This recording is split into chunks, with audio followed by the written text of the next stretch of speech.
Hello, everybody, and welcome back to the 3DO Experience, the 3DO retrospective podcast where we talk about all things 3DO, the company, and everything in between. I am Bill, and this is Threk. How you doing, Threk? Oh, Bill, I'm doing quite all right. How are you doing?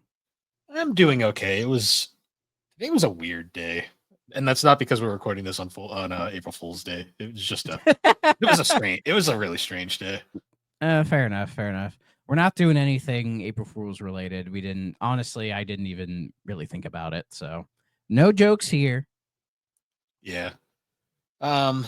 Yeah, it was weird. Like today flew by, despite like it being a really slow day for some reason. It was odd.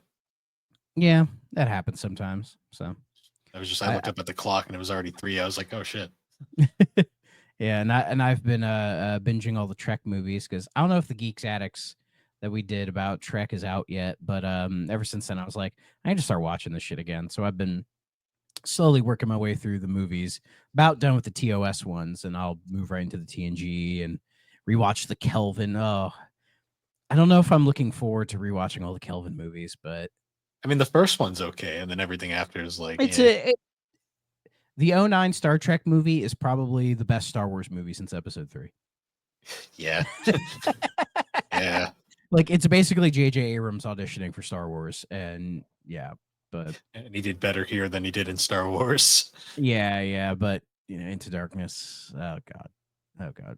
At least Beyond is fine, I guess. I don't know. My memory's very hazy of all of them. I just remember Beyond being a good action movie that happened to have Star Trek Yeah, in it. I think I remember. I'm like, it wasn't Into Darkness, so it was better because Into Darkness pissed me off. But Yeah.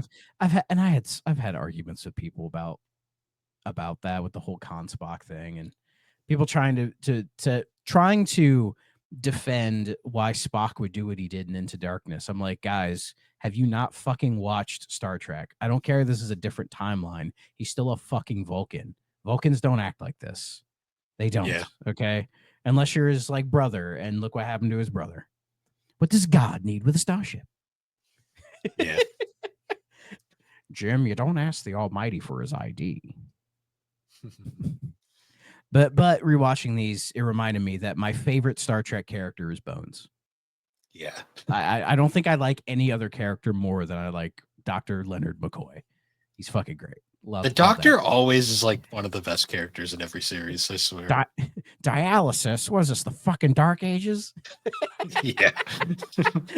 In Star Trek 4 when he's like going through the hospital. Like you knew when they made Voyage Home or when they were working on it, they're like, oh, we have to have a scene where McCoy's going through a hospital and he's like, what in the hell are you all doing? It's so good. I grew a new kidney. So good.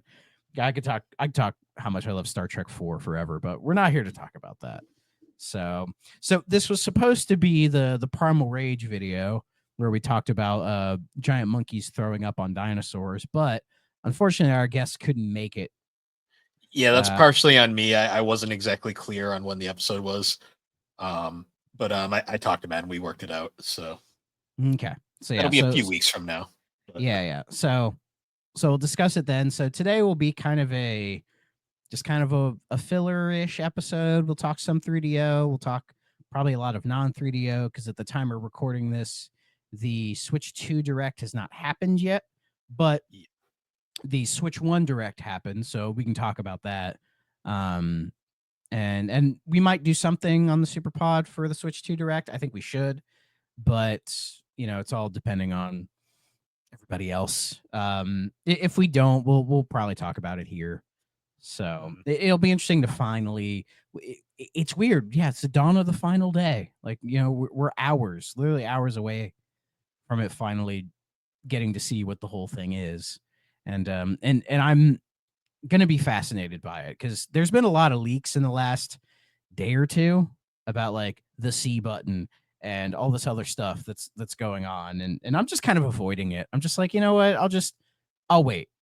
We're not that far off. I'll wait, and then we'll see what they say and what they don't say, and we'll go from there. I think it's supposed to be the an hour as well. Yeah, these are Nintendo fans, so I know for a fact they're going to be upset about something. Yeah, Um, probably. they're going to be either upset about they're going to there's going to be a collision that are really upset about it, and then there's going to be a portion that think it's the greatest thing ever, and then there's going to be the normal people that just probably going to be like, eh, and move on. I think the general perception will be coming out of it is like, yeah, looks great.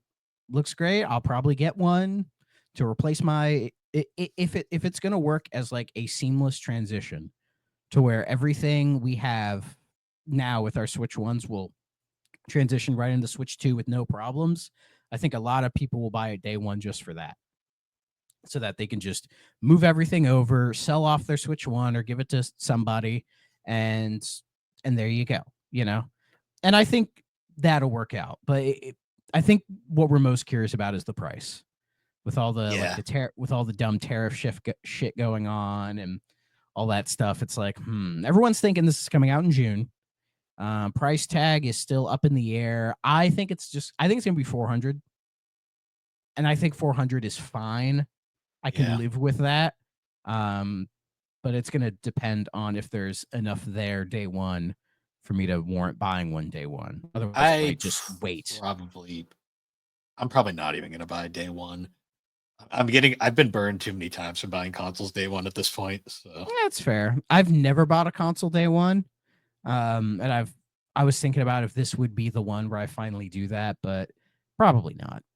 see Probably if not. it's going to be like And a, if it launches with like 3D Mario and Prime 4 and it's like a decent price, I may splurge. I may. hmm, But if not, say like 3D Mario isn't until the holiday, I'll just wait till then.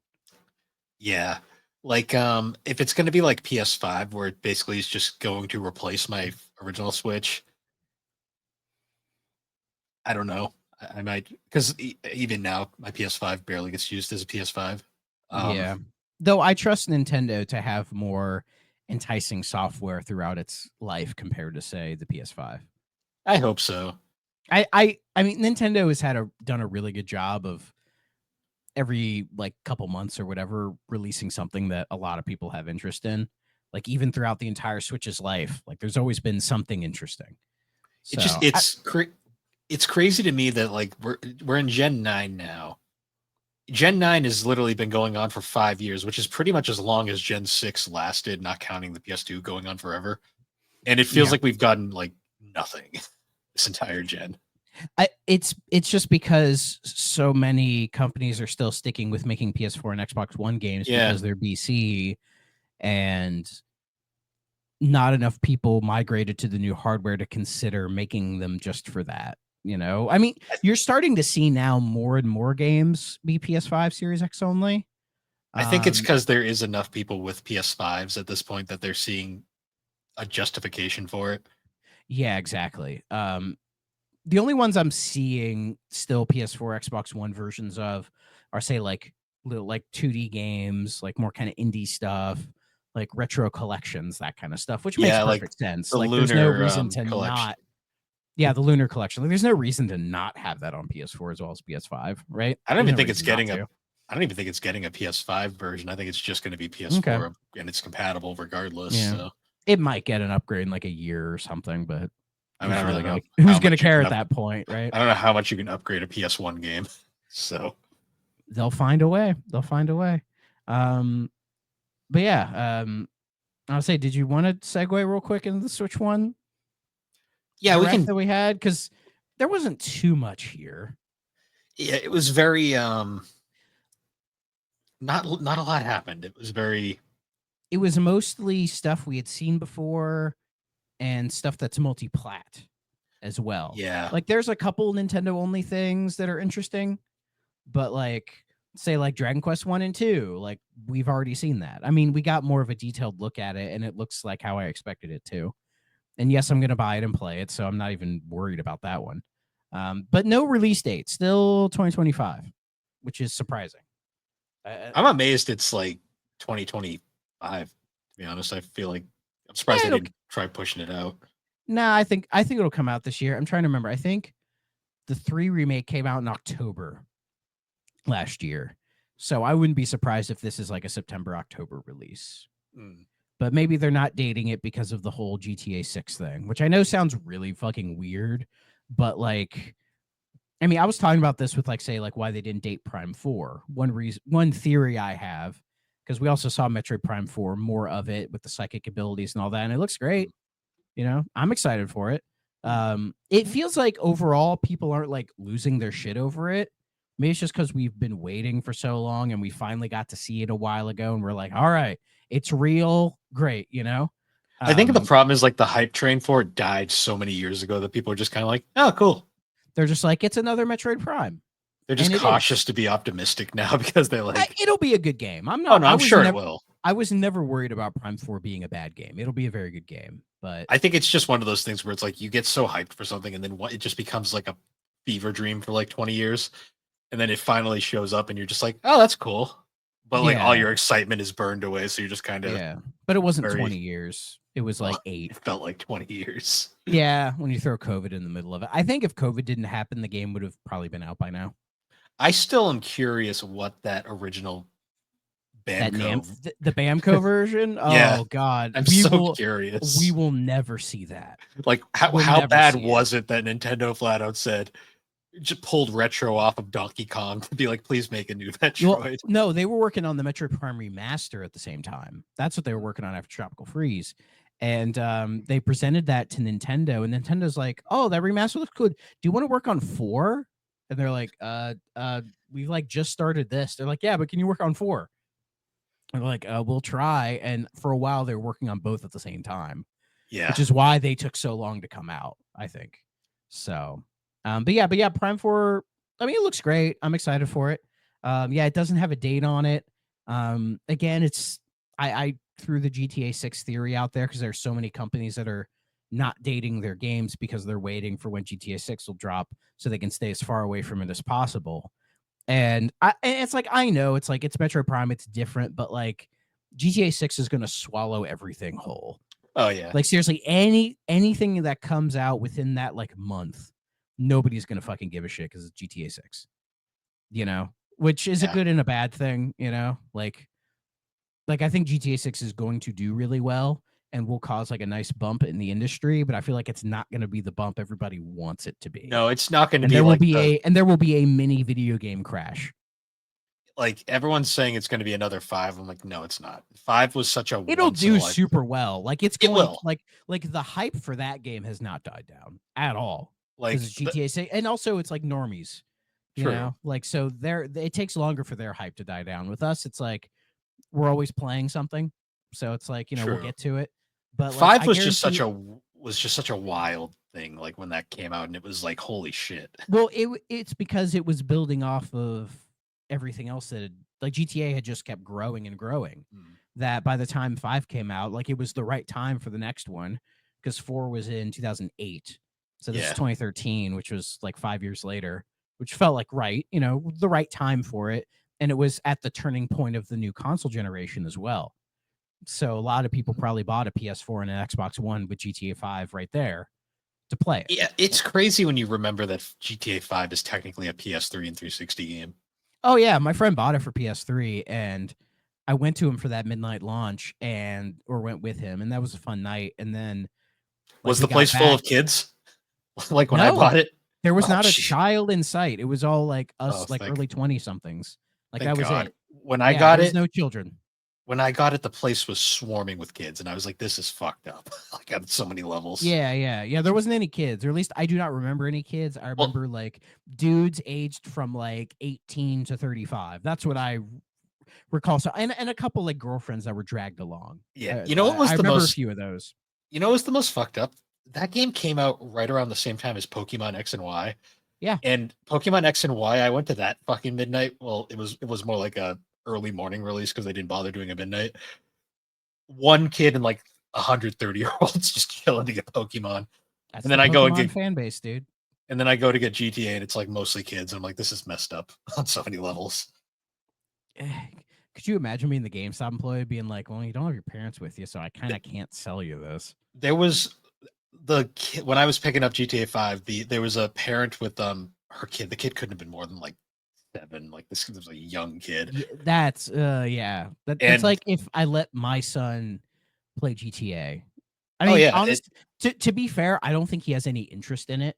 Like I've talked about it before, where I've kind of like just kind of cheekily like showed him like more kind of mature games, and he's just not interested in them. He just wants to Mm. play fucking like Kirby and Sonic. He doesn't care. And I'm just like, all right. Though I know one day he's gonna ask me about Resident Evil, and then I'm gonna have a fucking field day showing him Resident Evil. But that'll be in the future. Yeah. So, I just but still, remember it's weird.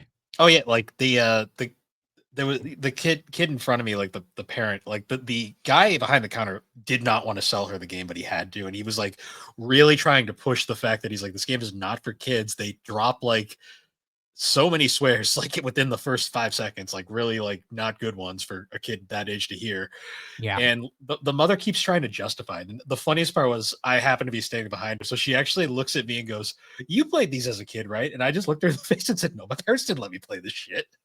Yeah, And exactly. I My was like, I parents didn't get would to play. go ahead. I didn't get that was actually, believe it or not, the first GTA I'd ever bought on my own. Like, because I didn't get to play 3, Vice City, San Andreas, hell, Mhm. even 4. Parents wouldn't buy it, so I wasn't gonna get it. Yeah, I wasn't allowed to play GTA until I was like a teenager. Like once I hit 13, 14, my parents were fine with it at that point. Cause I mean, I had already seen it and witnessed it. So it was like, the toothpaste was already out of the tube at that point. But Well, that was my like the worst part for me because like everybody, I was the one kid who didn't get to play GTA 3 when that came out in my class, and I always You're probably remember playing Simpsons Hit and Run, right? no, that wasn't out yet. Well, yeah, but still. No, I was playing Final Fantasy 8. Like, let's be real here. Um, Ugh, gross. it's the only game I had for so many years because it That's fair. took me forever to play it. But I couldn't imagine like nowadays when we get hit with like choice paralysis and all that. It's like, I don't know these days if I just had like one game. I mean, I would play it. I'd play the shit out of it. But it's just like these days, like it would take a lot of discipline to sort of restrict myself to like just a couple games back because in the day, I just have so many. back in the day, you just didn't have a choice. Like Yeah, exactly. that's how I got into RPGs because they lasted forever. Yeah. And it's like after I beat Metro Last Light, I've just been messing around with like a handful of games and nothing's clicked. Like not a thing. Mm, But I started playing AC Origins again. nice. Like just rebooted that up, and I'm like, yeah, I think it's time. I think it's time to do this, especially because like Shadows just came out and people seem to like it for an Assassin's Creed game.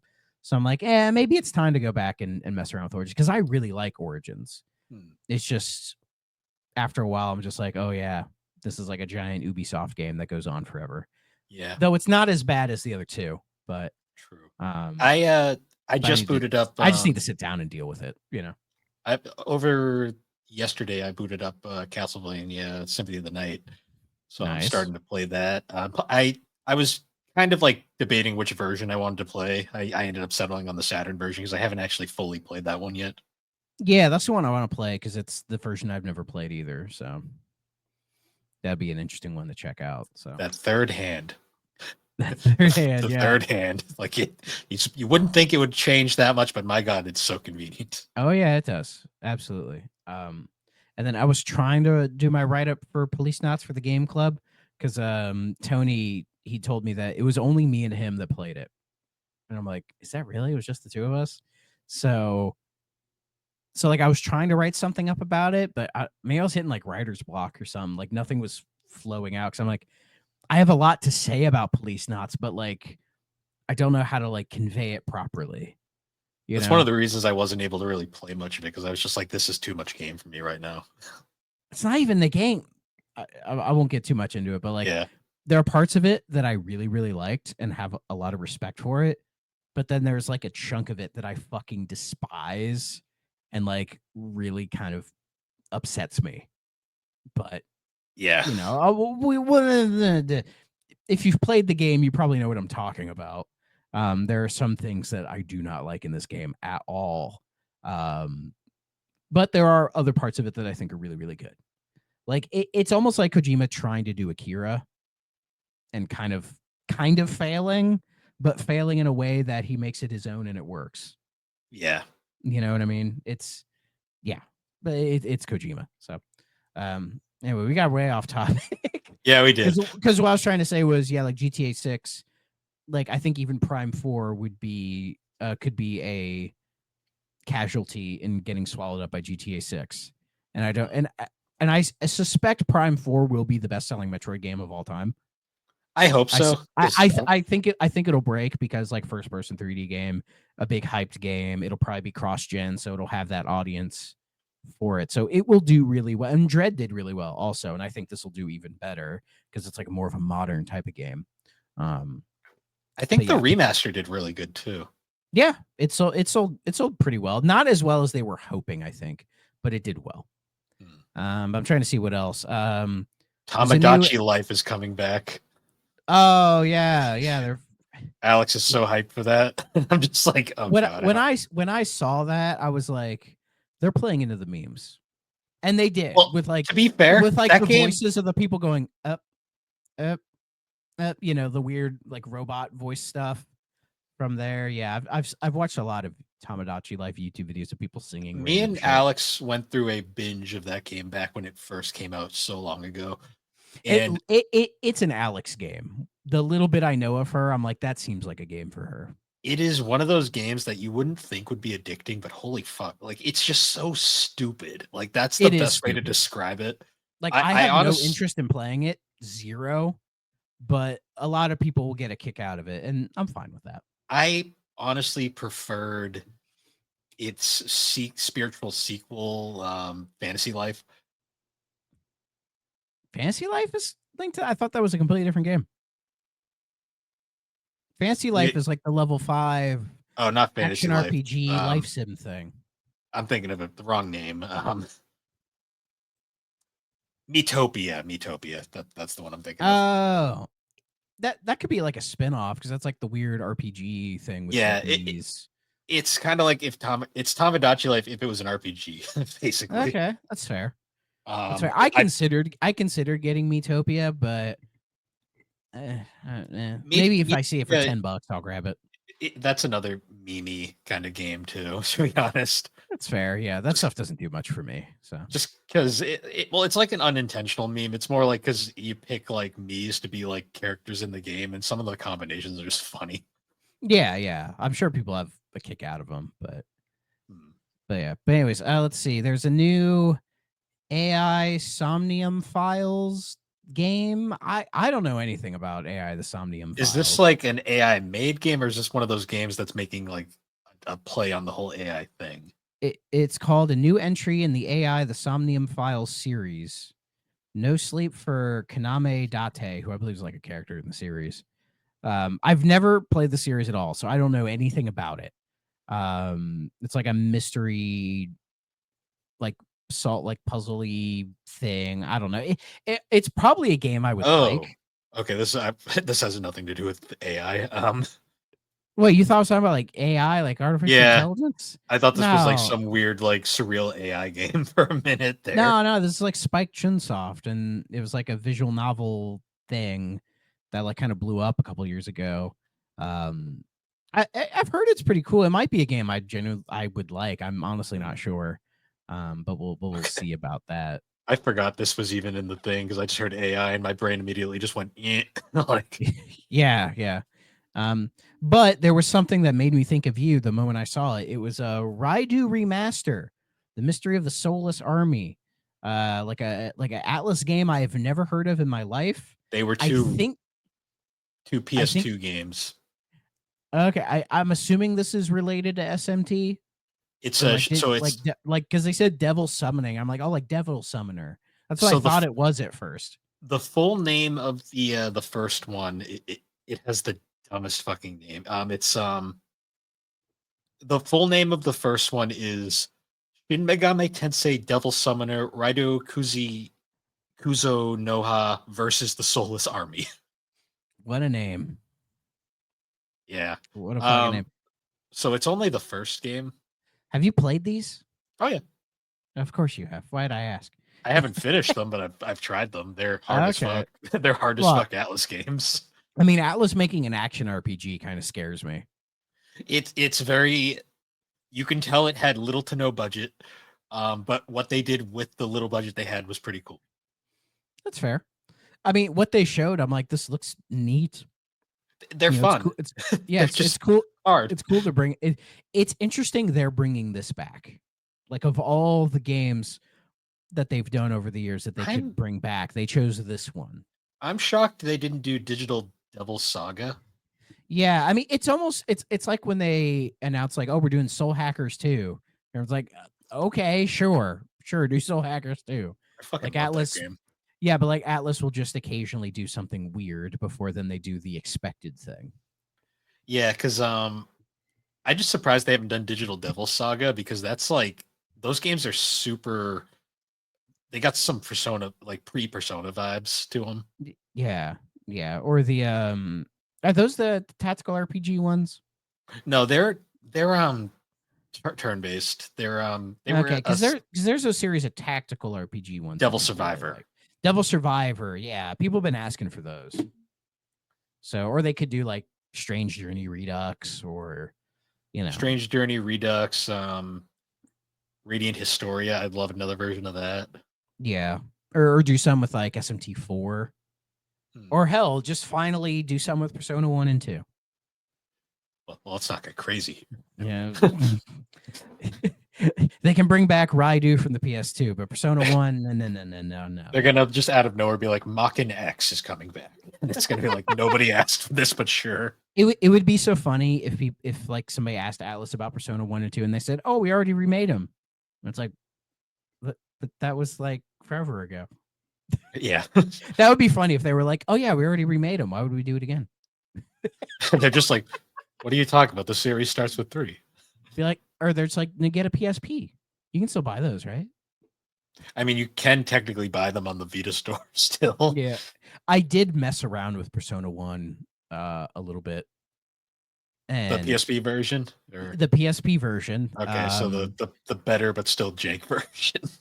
All I remember is there's like a dude who looks like a clown for some reason, and Yep. you're constantly bumping into walls. Yeah. And School Days is an absolute bop. Like holy Yeah. shit! Like that's probably my favorite Persona song of all of them, which is saying something. Persona So 2, the Persona 2 duology has some really underrated songs as well. I mean, I believe it. But yeah, that was weird. We saw some more of Shadow Labyrinth, that weird Pac-Man Metroidvania thing, Hmm. where he's Puck, referencing the whole Puck-Man thing. It's out in July, and I'm there because I've been talking about how fucking cool this game looks and how I'm gonna buy it day one. I'm gonna play it, even if it's dog shit. I will beat this game because it's so weird that I'm Yeah. like vibing. I'm kind of vibing to it. I'm like, you know what? Fuck it. Let's see what happens. I love how It's like not gonna be Bomberman Act Zero bad.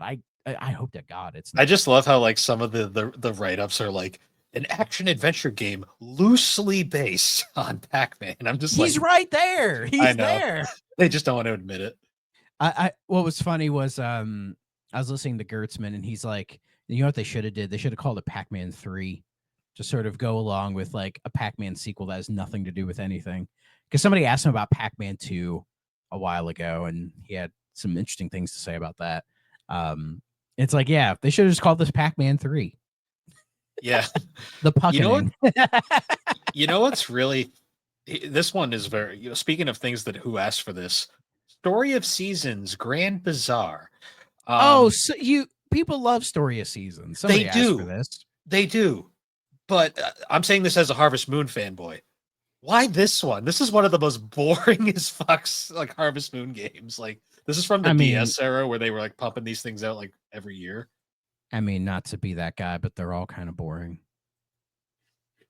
Fair, but this one was one of like all the DS ones are pretty like just like it's the same shit every like entry. Sure. I was just like when out of all the ones they could have done, like I was like this one, I was like, yeah, okay, cool, I guess. But to show how much I know about the series, when they first showed it, I thought it was a new Story of Seasons game, and then they're like, "This is a remake." I'm like, "Oh, I couldn't tell." They haven't made a new one in a while. They've just been remaking them, which is fine. I mean, what's the last one they did? Was it Trio of Towns? Is that the last one they did? Pioneers All of Town, which is actually a pretty good game. Oh, okay, sure. sure. I'm sure. Why not? I don't care. It- it's an um, acquired taste. it's just all those farming games. I just don't care, man. I get it. They're I don't definitely care. not for everybody. Harvest Moon is like the one I got into. That's fair. That's fair. Oh yeah, yeah. Patapon 1 and 2 is getting I like a love that it's multi-plat only one port. and two because three was shit. Yeah. So, and when I saw that, I was like, wait, is that like a Sony thing? And then I looked it up. I'm like, oh yeah, it is. But like Namco's doing this for some reason. Yeah, it's weird because Japan Studio made those, but Yeah. I So I don't. guess So I don't know if they farmed them out to Namco or if Namco's like, hey, can we like work with you on this? I don't know. It's weird. so. But It's it's coming. But Sony it's is coming to just PlayStation, Switch, and PC. No Xbox, of course. God forbid. God Sony's forbid. God Sony forbid being I a, get Patapon 1 and 2 on my fucking Xbox. I mean, I wasn't gonna buy these anyway, but they're surprisingly interesting oh, games. I'm sure they're cool games. I'd probably like them, but They're like rhythm platformers. It's a weird concept, but yeah, it works. yeah. But the other one they're doing, I'm more interested in, which is Everybody's Golf Hot Shots, which is like a very confusing name because Hot Shots is what it was called here, but it was called Everybody's Golf in Japan until like the one on PS4, which is just Everybody's Golf Everywhere. Yeah. So now they're combining them together. Fucking hell. You know what's fucking hilarious about this? We're getting everybody's golf on Switch, not made by Camelot, made by Claphands, who does a better job anyways. But that's besides the point. Hey, Um, now. but we haven't had I a don't care. we haven't had a Mario Golf in fucking forever because Camelot doesn't know what the fuck they're Well, we doing had anymore. that Super Rush on Switch that I almost bought and then didn't because the reviews were not good. Yeah, And then because what I remember, Mario Tennis Aces, when that came out, people were like, it's fine, but it's severely lacking in content. yeah. But like after 2 years, they added so much content that it was everyone was like, no, now you should get it because as it's like a full fledged game. Like they even had to add the CG intro later. Like it didn't have one at first, but then they put it in like an update, which is weird. And Mm. so with Mario Golf, they were going to do the same thing where they were going to release it kind of half-assed and then over like 2 years fix it up. But people didn't want to deal with that shit again. So they did like what I think it was like 2 updates and then just kind of cut and run, which is a shame because I think the idea Super Rush had for some of the newer stuff was neat, but it just wasn't fully fleshed out. And it was like, well, hopefully with the updates, it'll get fleshed out and then I'll buy it then. But then they kind of cut and run. And I'm like, so should I bother or not? Like, I don't know anybody who would let me borrow the game unless you want a virtual game card it to me, but we'll get into that. Um, so I don't know. I don't know, but it's cool to see everybody's golf is coming back. I'm So, happy it's and coming back. I will play this 1,000% because I do like Oh the yeah, Hot Shots games. everybody's golf was great. So I'm just like Yeah, at this point now where I'm like, I'm just glad they're making a new one. yeah. And again, Switch, PlayStation, PC, no Xbox. God forbid I want to play this on there. How dare I? I don't get Sony on this. That's Like, Sony. That's Sony being weirdly petty. Because yeah, it's I know. like if they put Patapon 1 and 2 on Xbox, nobody would give a shit. Not a soul would fucking care. I just find it weird they're putting it on PC, but not. I don't know. But if the new Xbox is gonna have PC integration, then technically I can play it there.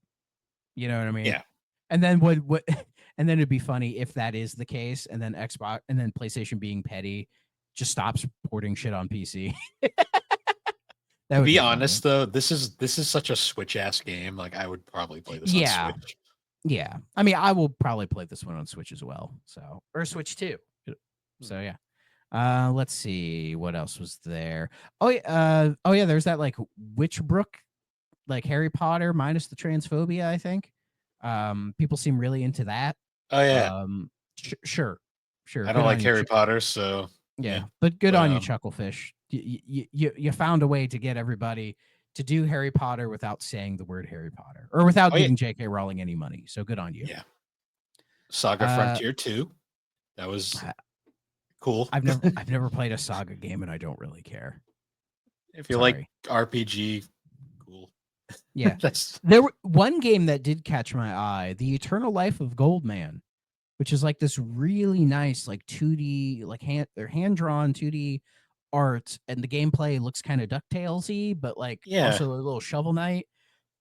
Looks really cool. Like I'm genuinely interested in this one, so I'm gonna keep my eye out for it. I can't remember if they dated it or not, but like that's like the one random game that caught my eye. Oh, So and I'm then like, that looks really cool. And then they made an extended trailer for it later that I watched, and I'm like, yeah, I think I'm gonna wish list this guy. Konami doing their one way of getting people's good graces back. We're getting the Gradius Origins collection. Hell yeah. I fucking love that. I mean, Gradius is awesome.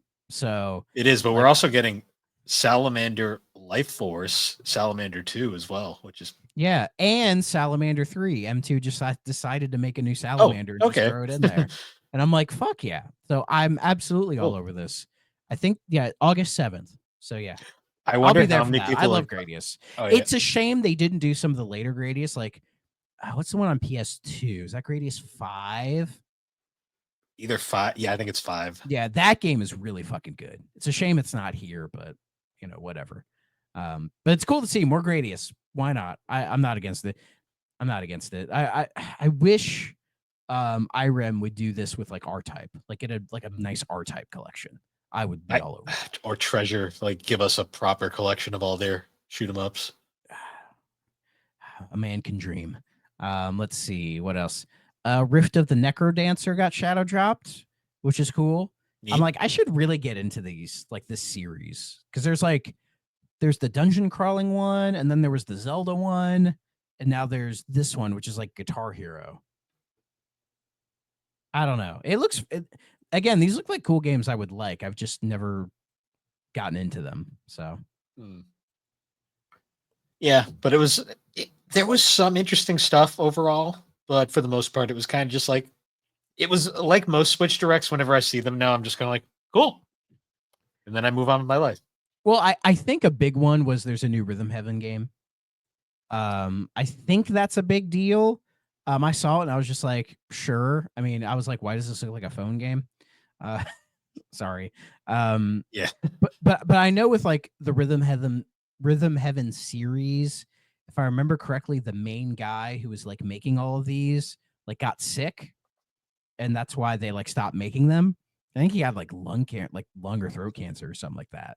Um, so seeing this come back is like, I think like a big deal because nobody thought they would like properly return. So, but that's cool. That's cool. I'd rather play Elite Beat Agents. Sorry. Uh, yeah, yeah. um, yeah, we saw more ZA, which looks really cool. There's a Tamagotchi game for some reason. Sure. I find it really hilarious that that got announced the same time as Tamagotchi Life, and Yeah, like and they have everyone the just thought, they pronounce the exact same. So I have to be sure, like, oh, you're talking about like that one, not that one. Okay. Trying to see what else was like really that interesting. Nothing really as far as the oh, games are concerned. the reason As I far as thought game, oh, that Marvel game looks kind of cool. So I think it's the Shredder's Revenge people making that. And I was like, that'll probably be a fun game. yeah, I'm. Did they also make that Power Rangers game? Rita's, yeah. Rewind. Yeah, Yeah. they've been Dot doing good. Inu. Yeah, they've been doing good Yeah. work. So I hope in that Marvel one, if it's similar to like the old Marvel arcade game, I hope they reference Welcome to Die. If they do that, then A plus. hmm. I'm trying to see what else, but that was like the games. There was some interesting stuff, but nothing like that, like mind blowing. My guess is they're saving all the big stuff for tomorrow, Yeah, like the big first party stuff. Um, but beyond that, there was some non game stuff that caught my eye. The virtual game cards. I'm still not 100% sure how these work. It, hmm. but I think it's meant to be like game sharing, but in like a Nintendo ass way, which I like that concept. Like it's about time they catch up with game sharing, right? Like it's a good thing that they're doing it. But it seems like it's being done in this very weird kind of restrictive way. Which That you can't is just like you can't just Nintendo. let somebody on your friends list, like you can't just let them borrow a game. Like they have Yeah, to be like in your account setup, you know? Like say like we're friends on Switch. I can't just like let you borrow, like I can't make a virtual game card of like Wonderful 101 and give that to you. yeah, Like we have to set up a family account, and then you can only do it for 2 weeks. It's like, why? It's really weird. Though I think the best thing about it will be on my Switch, my son has an account, but he cannot play any of my games because I bought them on my account, not his account. hmm. So I think I could be wrong in this, but I think because of this, he can then play those games on his account and have his own save data and everything. which would be a good thing because I think he would really like to play those on his account instead of on mine. Because then like save data gets mixed up and it's a whole thing. So hoping in that way, that's a good thing. But restricting it to like just like account sharers and all that is kind of dumb, especially when you're going to put a 2 week limit on it anyways. It's like Yeah. if you're going to do the 2 week limit thing is fine. But if you're going to do that, then why restrict it? Why just like if they're on your friends list, you can do the request thing, whatever, and it wouldn't be that big of a deal. Yeah, I mean it's Nintendo. They can have a good idea, but they're still gonna be like very 1995 about it. So Yeah, it's a little weird, but I think it'll probably be not that big a deal. I'll wait till it comes out and we'll see how it works, and then I'll Yeah, make I think my it's supposed to be at the judgment end of then. this month. They said like late April's when they're going to roll it around, so we'll see.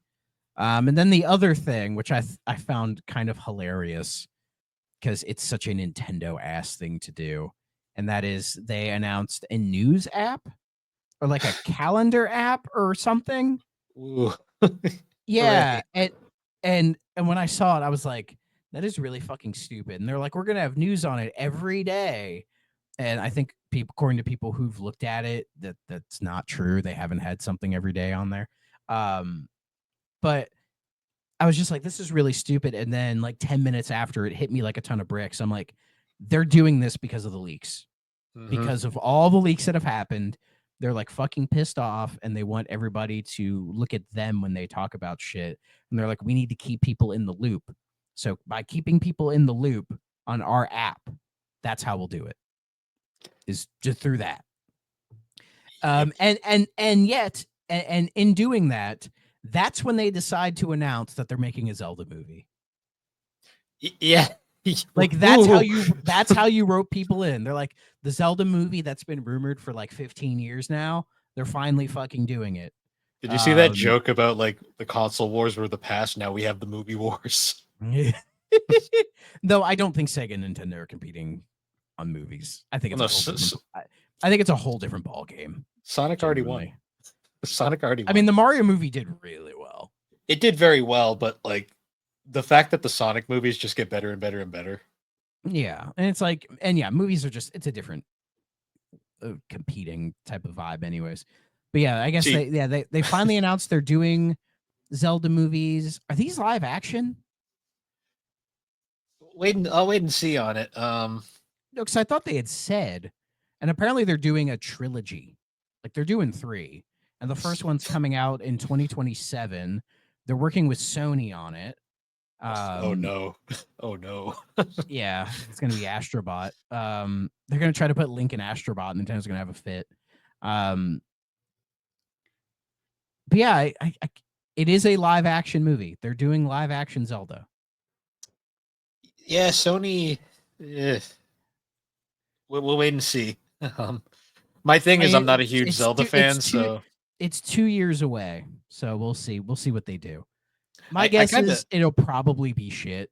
It'll probably not be that good, but see. Nintendo will put their seal of approval on it, so everyone will love it. I laugh because like Sega's not competing with Nintendo in terms of movies. Sega's competing with Disney and winning. Exactly. Disney is still bitter about that, I swear. Probably, yeah. I mean, Nintendo, I think, is still bitter about the Mario movie, like the '90s version. Oh, well, yeah. I think they still haven't let that go, and that's why they're like when they do movies, they're like, no, we have to have 100% control over every fucking thing. Like they don't get, and it's like Which the is Mario which, movie, and it's funny because that '93 Mario movie, yeah, it's a shit movie, but it's not like it hurt them at all. no, the craziest part Didn't about it that was a movie is completely different thing at the time. Like in the like that's an era where movies were considered more important. Sure, hmm, but it's like, did it affect game sales? Did it affect the perception of the character? Not at all. no. No. What's funny about that movie too is like the fact that like the reason Nintendo signed that particular deal is because they actually had some creative control, Yeah, which but is not really that hilarious. much. Yeah, and it's like, what control did they have? Well, that's the The thing. last names? Nintendo wanted it to be edgy. That was like their whole thing. They actually wanted it to be this way. So when it Yeah, ended up being, because it was the '90s. Yeah, because there was movie scripts that were like super like true to the source material, and Nintendo was like, nah. We want this. We want fucking Blade Runner. So you could blame all of this on Nintendo, but Nintendo will Honestly, refuse to take the blame for it. which is That's funny because that sounds like Nintendo. I think Nintendo had more creative control in that movie than we let think. I just think their decisions were bad. They tried to blame it on the I know the directors, which was I think it was like a husband and wife duo. Oh yeah, Like Rocky that. Morton and Annabelle Jangles. Yeah, like the story of the production of that movie was really bad. So I think it's easy to blame it on that. Like Bob Hoskins says it was the worst movie he ever did and all this other stuff. So it's like I could see that blaming. But yeah, if Nintendo allowed for it to be that fucking weird, then yeah, it's on them. But knowing Nintendo, they'll never admit to it. No, that movie's like a dirty secret to them at this point. Oh So. yeah, it's something where it's like I want to be that dude and like buy Nintendo stock so I could like sit in the shareholders meeting and ask them about the 93 Mario movie and about the Zelda CDI games. And Hotel Mario. Well, yeah, I don't give a shit about Hotel Mario, but like I forget what it was. It was a while ago where some dude asked him about F-Zero. And the dude who asked him about F-Zero, I think it was reported, was a guy who bought stocks just so he could get in the shareholders meeting and ask him about F-Zero, which I thought was hilarious. Because that was before F-Zero 99 was announced. So, yeah. But anyways, that was the direct. Nothing too crazy. There's a lot of rumors right now about like GameCube NSO. I don't buy it. I don't think we're going to see that till Switch 2. Even then, it's like, how's that even going to work? Like, are we going to pay $100 a month to play Luigi's Mansion on my Switch? Fuck off. I'm not paying that much for it. So I don't know. I don't know. A GameCube NSO makes a lot of sense. It's just the pricing structure is what I'm worried about with that. Yeah. And the drip feed. Because the drip feed on NSO now isn't great. Imagine where it's like GameCube. Like, what, are we going to get 2 GameCube games a year? Like, fuck you. I'm not doing that. And what, they're going to be Mario Golf and fucking Mario Tennis? The GameCube versions? Like, suck my dick, Nintendo. I don't care. Here's Hey You Pikachu. Oh, no, that was an N64 game. What, Pokemon Channel? Yeah, here's Well, actually, no, that would actually be kind of interesting because that game. Yeah, no. Yeah, that'd be really random. Like, here's a box that you can't use. Yeah, like a GameCube NSO makes sense for stuff like Luigi's Mansion, the first one, like Chibi Robo, Path of Radiance. You know, these certain games where you're like, they're probably not going to do anything with these, so might as well just dump them on there and be done with it. But still, the pricing structure is going to upset me, and I'm like, I'm not going to, like, I love the GameCube, but I'm not going to dip into that. So unless they're crazy and include it in their $50 tier, which actually would make it more valuable, but I don't think they're going to be that crazy. Speaking of drip feeding and F-Zero, we got new music drop. Yeah, we got SNES F-Zero, which is a great soundtrack. It is. You know, I've often talked about how much I like Big Blue. That's all you're getting. Big Blue, Mute City. Love Big Blue. Yeah, honestly, Big that Blue, whole soundtrack.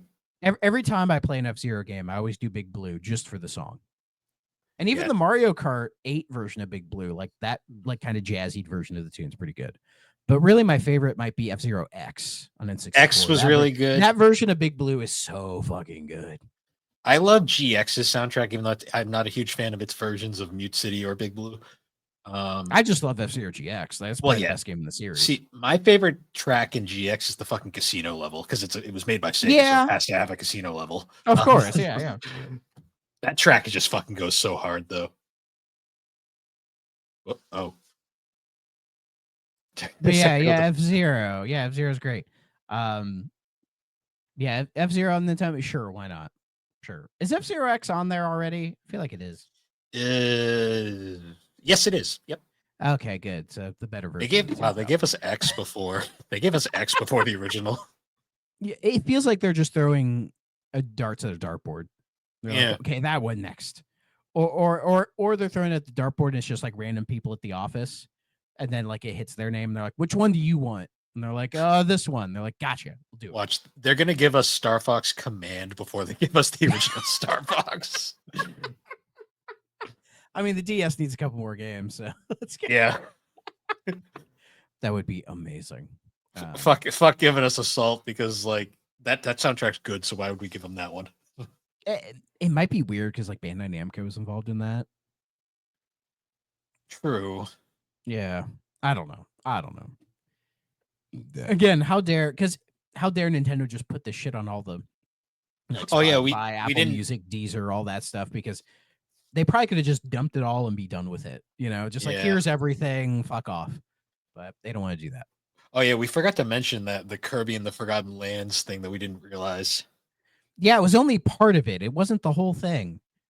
Which, yeah, the reason that we overlooked that is because that sounds really stupid. Yeah. Like I didn't even think to look and see because I was like, why would they only give us part of the soundtrack? So And now it's they're like, gonna. and they had already put in a thing with like spoilers. Like, if that's what they were worried about, because a lot of like the Switch ones, like the deeper cuts, they go like, oh, this is like near the end of the game and could be spoilers for the game. Do you want to see it? Hmm. Like they already have that built in. So them not doing it for Forgotten Land doesn't make any sense. Basically, so it's like now they're not only gonna drip feed us music, but they're also gonna drip feed us the full soundtracks. Oh my fucking god. It's like Nintendo Why did we let them get away with this? What is wrong with us? because Nintendo fans don't care and they will buy it anyways. That is like literally we've learned with Pokemon. They don't even have to try. And they will I Pokemon fans will mean, I still mean, buy when it. they don't try, you get the Wii U, and the Wii U didn't work. True. So they occasionally learn their lesson, but not enough. Yeah. But the problem is they think everything they did during the Wii U was a failure. So like being able to like buy your like classic games, they're like, oh, we can't do that anymore because nobody liked it. Yeah. Like when it's like, I don't know. I Meanwhile, don't want to. I don't want to get too deep into NSO because I have ideas for how they should redo NSO for Switch 2. Maybe they'll talk about it. Maybe they won't. And either way, I can talk about it then because I have some ideas of how to improve it. if they start from scratch again, I am going to just give up No, on it. no, they've talked about the whole Nintendo account, everything seamlessly going over. They're not Okay. restarting. They're not restarting. And my idea isn't a restart; it's more of just an overhaul of the entire thing. Oh yeah. Which I think is kind of needed. Because I don't think they expected the classic games thing with NSO to go for as long as it did, or to take off in the way that it did. Yeah. So they might have to kind of change it up a little bit, sort of like rethink it. But who knows? Who knows? My guess is they've probably had this conversation. Whether or not it led to anything, we'll find out. We'll find out in a few hours. More news, but I guess it's just a news episode. Fuck it. So Final Fantasy IX, since you're talking about Final Fantasy, a 25th anniversary website drops for Final Fantasy IX. They're obviously you can buy a VV plush if you are so inclined. I'm sure But Aaron already has it pre-ordered. of course, but this leads back to the thing that's been talked about for years now, the Final Fantasy IX remake. Is this the year they announce it? Because it was in that GeForce leak that was in like what 2020, 2021. And if you look at that leak, just about everything that was leaked has been announced and came out. Like everything. The only things that haven't come yet are Final Fantasy IX remake and Tactics Remaster. Those are the only things that haven't dropped yet. But like everything else that they've showed like was there. Like they early were like God of War and Demon Souls for PC. It's like those happened.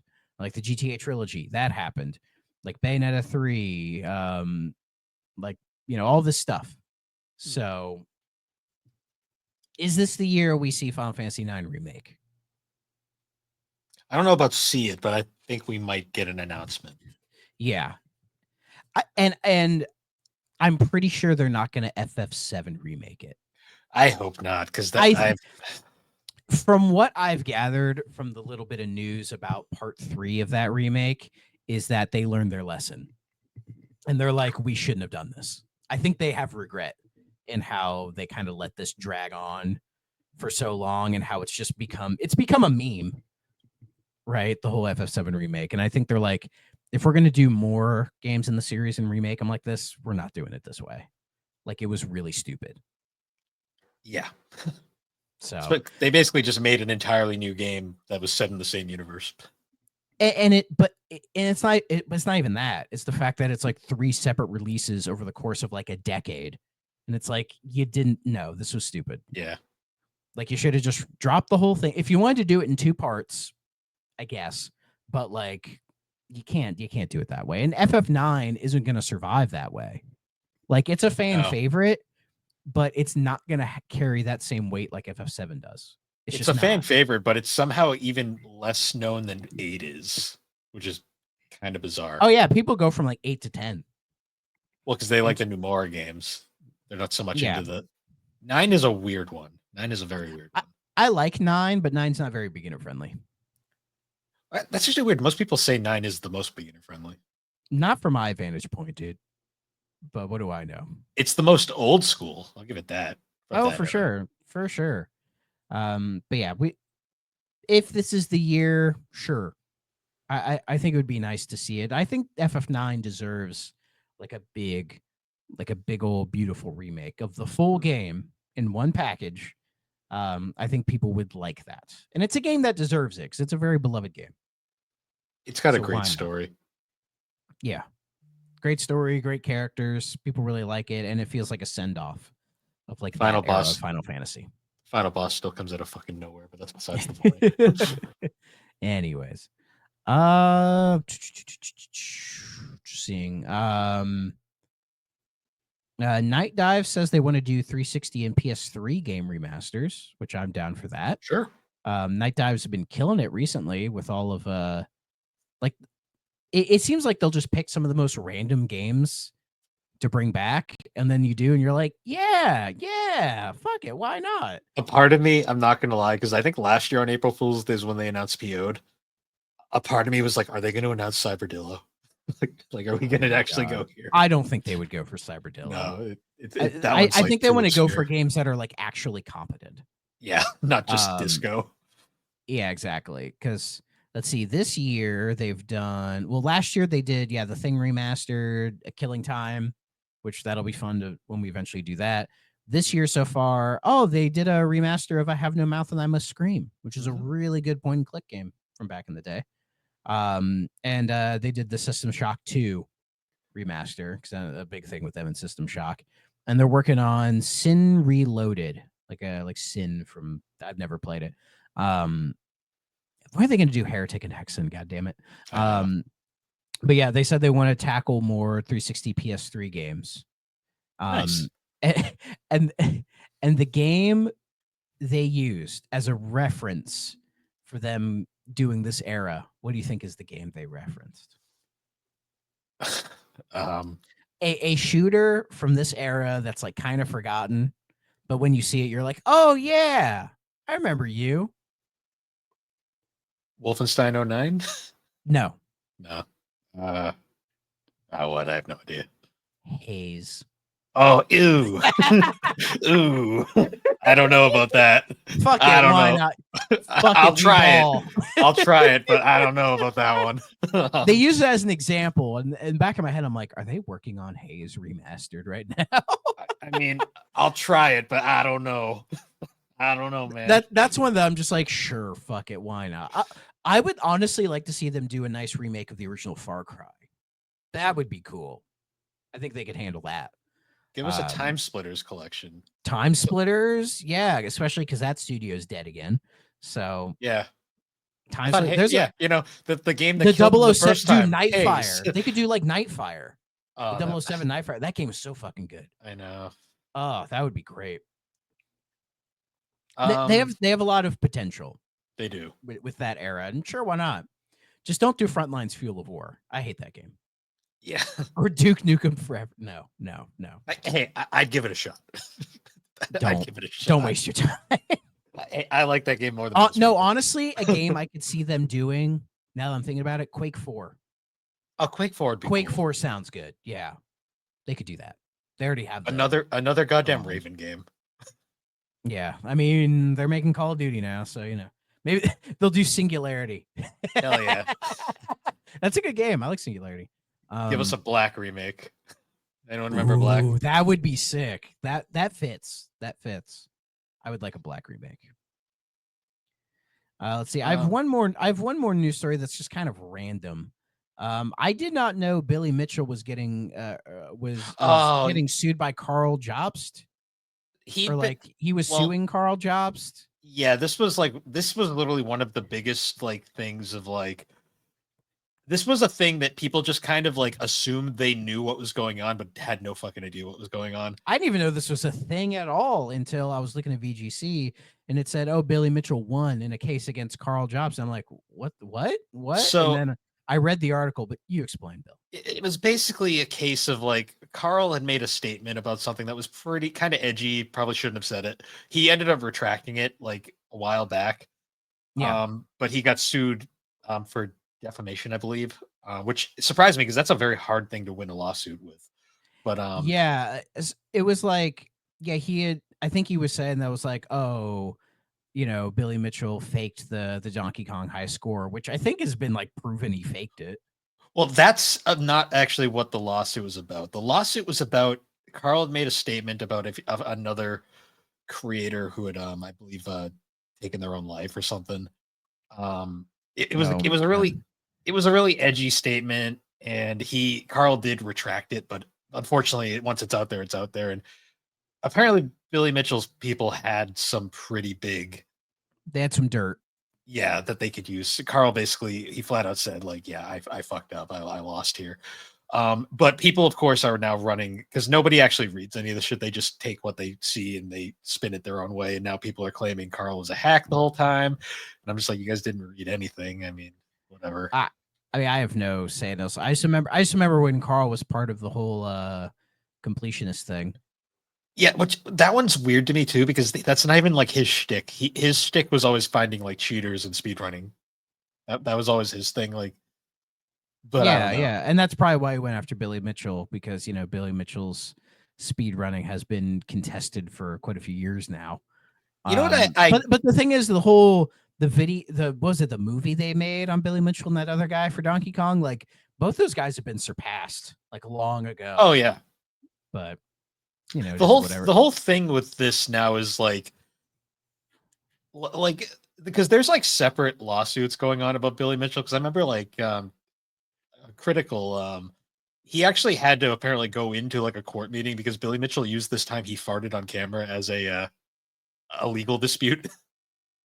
What? So Penguins was making a video dumping on Billy Mitchell and he legit at one point gets up and like farts into his mic and he's like that is my thoughts on this whole Billy Mitchell thing and in the the moist critical way he does things. Yeah, And I guess Billy Mitchell tried to use that as evidence, and Charlie had to legit go in and be like, "Yes, that is my fart, Your Honor." And just be like, it was the dumbest fucking thing ever. that is very stupid. Um, I mean, yeah, yeah, the whole Billy Mitchell thing is weird. I think his Pac-Man score was legit. Like him getting Pac-Man was legit, I'm but I pretty think sure he was the legit first person to get to the kill screen. But yeah, to get the kill screen in Pac-Man, but like beyond that, I think everything else is it's a whole thing. It's the whatever. thing is, like, people are like turning on Carl now, which is like, for to me, I'm just kind of like, yeah, he did kind of a shitty thing, but I mean, like, you guys are acting like Billy Mitchell's a good guy here, and I'm like, Billy Mitchell's still a piece of shit. I mean, Oh yeah, yeah. All I know about him is that he kind of sucks. yeah, So he's a guy that he bullies people with lawsuits just to get them to shut up, basically. whatever works for him, I guess. Well, probably not. That's not a good thing. That's an No, abuse of the legal system, which I should not just be kind of whatever on. yeah. So, Um, but yeah, that was an hour. yeah. I mean, we should probably at least talk about a little bit of the topic. Yeah, sure, Uh, why not? so this episode we were going to talk about Interplay a little bit because Interplay is a weird rabbit hole of a developer who has a Oh yeah. they have a weirdly strong presence on 3DO. There was a time where I think Interplay was one of like the big like third party They are publishers. they Like the are way we think of like EA, Ubisoft, Activision. Well, they're not third party anymore, but like you know what I mean, right? Like that. Interplay back then was one of those. hmm. No, because they like published like everything. Like for a long time, like they were a huge PC publisher. They gave a lot of smaller devs like their big break. Like they're the reason like Shiny Entertainment became what they were. Like Yeah, and also BioWare BioWare. technically, yeah, Yeah. BioWare, yeah, yeah, because they published Baldur's Gate originally. The original Baldur's Gate. Like, if you look at the games Interplay is like most famous for, like there's a lot of really iconic stuff here, like Baldur's Gate, Battle Chess, Clay Fighter, Descent, The Earthworm Bard's Jim, Tale. Bard's Tale, Earthworm Icewind Jim, Dale, I think, is what they're most known for these days. Like Fallout. when I don't think people think of Fallout when they think of Interplay. They think of Bethesda True. because They're Bethesda took Fallout into a much much more commercially yeah. successful direction. Fallout 1 though is a classic. Like Fallout 1 is No, oh, for sure. But I think even when people think of all of Fallout, they probably just assume 1 and 2 were Bethesda when they weren't. You know what I mean? yeah. Yeah, cuz they did it's hilarious that like they created Fallout and then like they lost their basically biggest seller and now they've been struggling for relevancy for years. Yeah, it's weird. They've never like completely gone out of business. No, they've gone bankrupt like 3 times and but they But somehow they're always still around. Like bankruptcy doesn't mean you're dead. You know what I love too? If you go on their Wikipedia, it has their revenue listed and but it's like last check the last time it was actually checked was 2010. That's so Um funny. the founders I found interesting. Like Interplay was founded by Brian Fargo, Jay Patel, Chris Wells, Troy Worrell, and this one interesting tying to other 3DO stuff, Rebecca Heineman. Yeah. She Like, had her hand in all sorts of shit. yeah, one of the founders of Interplay. Um, it's crazy. Like that logo appeared on so many things. Um, Interestingly enough, like they also made some of their games they made. Like I distinctly remember the covers, but I don't remember much of the game. Like MDK is a game that I see everywhere, but I don't think I've Oh ever yeah. actually played. I've It heard also it's really good. it's interesting because like I always forget that that game actually technically stands for murder, death, kill, or something. Yeah. I think it's a It's a I'd hate to third say it's like person I'd hate to say shooter no, I'd ish hate to game. say the MDK thing is like a Demolition Man reference because I could be wrong on that, but I know the because main it character just is a reminds guy me of with like Demolition Man when you're watching a movie and they're just like kill, death, murder, murder, death, murder. You know, yeah, I know the main character is like a guy with like a gun for a head or something like that. sure, yeah, it's Yeah. great, yeah, crazy dumb shit, but it's probably kind of fun. Yep. It's They on also 3DO, so they also famously made Mario Teaches Typing. yeah, that they did. Though I think right now they're working on like a remaster of a game called Kingpin Life of Crime, which is a game I'd never heard of that they'd done with I think 3D Realms as well. Um, it's just like a first person shooter from that era. And yeah, I guess they're working on a remaster of it or something. That sounds like something Night Dive would do, but I guess not. So My favorite part about this game is the fact that the composer is Cypress Hill. That's just I mean great. I'm all for I it. mean, you look at the cover and it's like, yeah, that fits. That fits. I do love me some Cypress Hill. I'm all for that. Absolutely.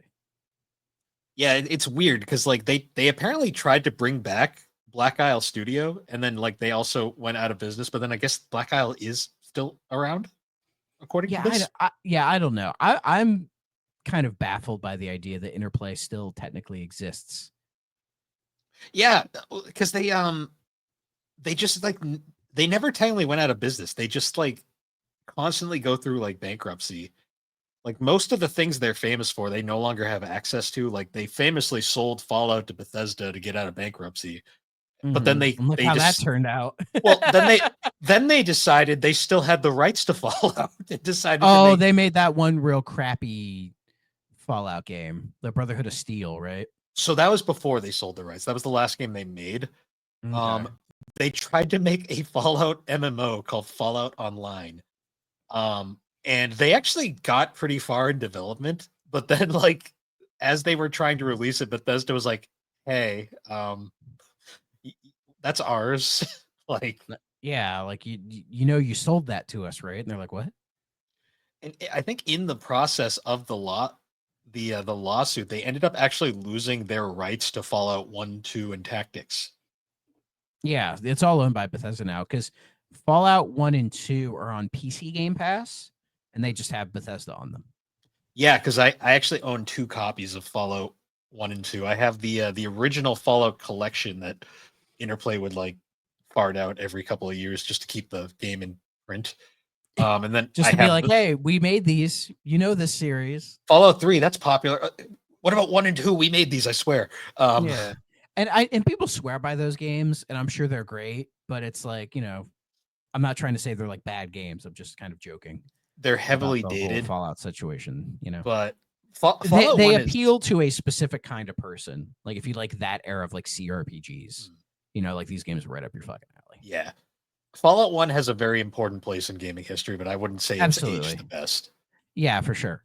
But yeah, as you had said, yeah, they like cross paths with so many like other like developers and publishers. Like they did stuff with like Infogrames, Mm-hmm. BioWare, EA. I mean, hell, they have games that were like they published a bust a move game for Taito for some fucking Oh yeah. reason.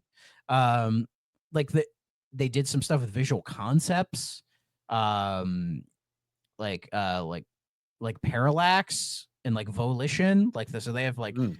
handlings with Deep Silver. Treyarch, they did one of Treyarch's like early games. Oh yeah. Um, yeah, like holy crap, man. Like they helped with Blackthorn. That's another Yeah. a Blizzard game on the Super Nintendo. That's interesting. Yeah. Yeah, they even worked with like Take-Two Studios and all this stuff. It just feels like they were like a weird middle point for Oh they all like they even did stuff with Gray Matter. Oh yeah. So They published the greatest game of all time, Buzz Aldrin's Race into Space. you've played that game, haven't you? No, I was looking through the thing like, what the fuck is this? Man, I was hoping you'd play that game.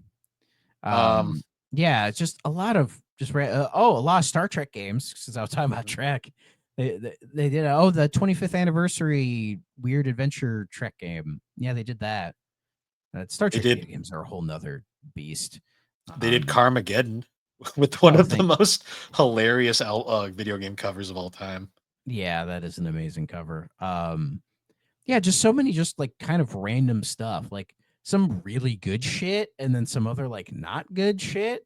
Well, what's funny is like oh the yeah, they games published Wolfenstein 3D on 3DO.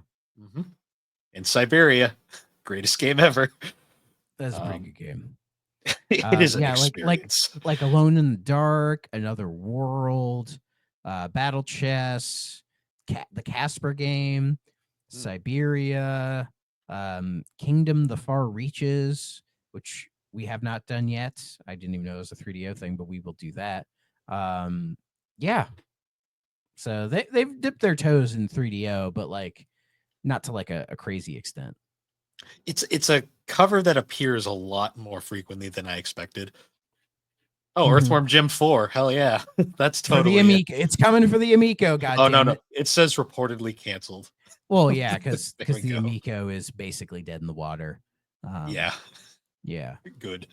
But I mean, if you want to talk about like the greatest game of all time from Interplay, as you see right here, Booger Man. It's such a like adventure. game. One of my favorite like childhood games of all time. So yeah, love me some Booger Man. So that's what I associate Interplay with, is that game. I always think I love that game so much. I need to stream that game one of these days, so y'all can see how much I gush over it. Like I always think them. I think Shiny Entertainment. Yeah, because Shiny Entertainment, aside from Earthworm Jim, they made some great games. Like one that like an incredibly underrated 2.5D platformer on PlayStation called Wild 9, which is like this. It's like a cool platformer where you have like electric powers. Okay. That one's a cool one. I've heard about that one. They also did RC Stunt Copter. One of the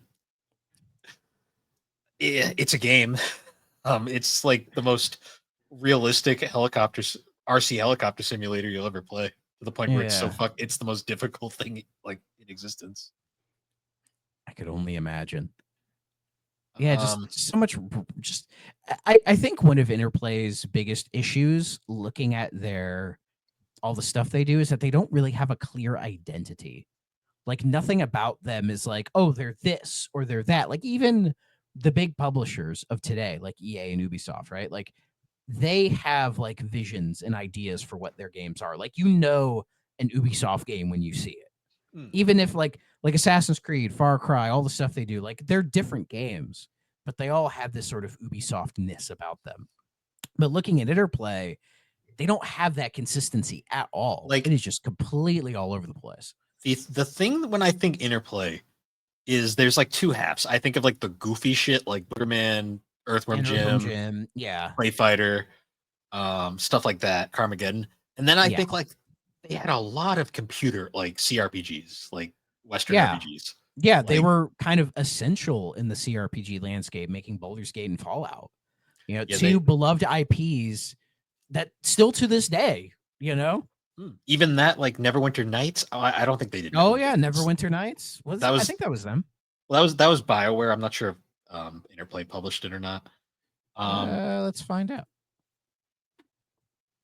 Let's see. Infogrames. Yeah, Atari published those. yeah, Not they did the Atari. original Baldur's Gate. They did Icewind Dale, which was that was Yep. Black Isle's thing, and then Planescape Torment, which is another Yeah. really cool RPG Yes. from that time. Yeah, important games from that era. Yeah. They also did Wasteland, another cool game. Stone Keep. I don't remember this one. It came out the year I was born. That's why. That's why it's important. Oh yeah, they published Heart of Darkness. They did. They did. Yeah, yeah, which is great. Which kind of makes sense because they also published Out of This World or Another World. That is true. On a Yeah, few yeah. things. They did the Game Boy Color port of Gex Enter the Gecko. Mhm. Like it's weird. I feel like Interplay in some instances, it's like if they focus on like, oh, on console we do like goofy platformers, but on PC we do like the serious RPGs. Like if that was their like if that's what they were doing, like this two-front strategy, I think it would have worked and they could still technically be in business today. Well, they still are, but like they would be more relevant because like they're not really relevant. Like if you No, ask people about Interplay, they would just assume they're dead. Interplay is literally they're in that same like discussion as like Acclaim or like Which is alive now too. yeah. I was gonna Yeah, I say forgot about Acclaim. that, didn't you? You forgot about that. Yeah, Yeah. I was gonna say Acclaim or Accolade, both of which made comebacks, and I'm like, Yeah, yeah. But Interplay never died. And what's hilarious about Interplay is they're still around, but they're not reaping the benefits of like their two most like significant like things they created. Nope, because well, I think with Baldur's Gate, didn't they just sell that to BioWare? Or I don't even BioWare think retained the rights of it? I don't even think BioWare does because Well, I know they don't own it anymore because they didn't make them, but like no, I think they still had it because they were making like long after BioWare had moved on, they were making like two of Interplay's most well-known games were the Dark Alliance games on like PS2, a Xbox, PS2 and GameCube. GameCube. Yeah, I've played those. They're interesting. They're basically like Diablo Yeah, clones, but yeah, like one was done by Snowblind. and then the other was Black Isle. Yeah, it was Black Isle. So, and then at that point, I think is when it moved to Larian. I think. Yeah, I don't know who the owner of the franchise technically is, unless actually I think Larian just owns it now. Yeah, I think because they published 3. Yeah, and they fucking no, I don't think anyone expected Baldur's Gate 3 to be as good as it was. No, not at all. Yeah, I'm trying to see. Yeah, because even before that, there was some other games like Siege of Dragon Spear that was done by like Beamdog or Idea Spark or whatever. Like I don't know. It feels like Baldur's Gate, the IP just kind of morphed through all these like just random people until it just kind of found its home with Larian with 3, and now they're never gonna let that go. See, Beamdog that's the studio that ended up buying the rights to a bunch of their games because they did the remaster of the first two Baldur's Gates. Yeah, that's right. They did that remaster of Icewind Dale and Planescape Torment. Mm-hmm. And I think they also did the Neverwinter Nights one. Mm-hmm. Yeah, So and I'm actually curious, what does Interplay still own, if anything? I don't think they own anything. They own that game they're remastering. Fucking that shooty game. I forget its name already. Yeah. Kingpin, Life of Crime. I guess they own that. Good for them. A game that had some controversy at the time because it was released like right around the Columbine massacre. So of course everyone was like, Yeah. "Oh, video games. Oh, they're teaching kids to kill." It's like, no, No. they're not. They're not. Oh yeah, Clay Fighter was made by Visual Concepts. Yes, it was. What a place to Or start. yeah, yeah, with the people who fucking became visceral. Yeah. Huh. See, I always loved that the Oh wait, no, fucking they didn't become visceral. Sorry, no. Visual Concepts still exist. They're making the 2K games now. right. That's Yeah, right. they made the best Sega games ever. Sega sports games. Yeah, and now they just make all the 2K games now. Every single one of them. They just churn them out, and that's a whole nother Yeah. thing. See, I But always loved the how Dreamcast 2K games though, peak shit. and even the early PS two ones like 2K5. Yeah, I mean, even through the 360 era, True. people really praised the 2K games. I think it was when they hit the PS4 era is when they started to go downhill. Sports games in general kind of went down in that era. Yeah, it was starting in the 360 PS3 era, but it really didn't hit until PS4. And I feel like they're maybe trying to make somewhat of a comeback, but I just feel like the way they're just made now, it's like I don't think they're going to go back to how they were made before. I mean, you still get some indie sports games here and there, but nobody ever really talks about them because the audience for sports games aren't the people playing indie games.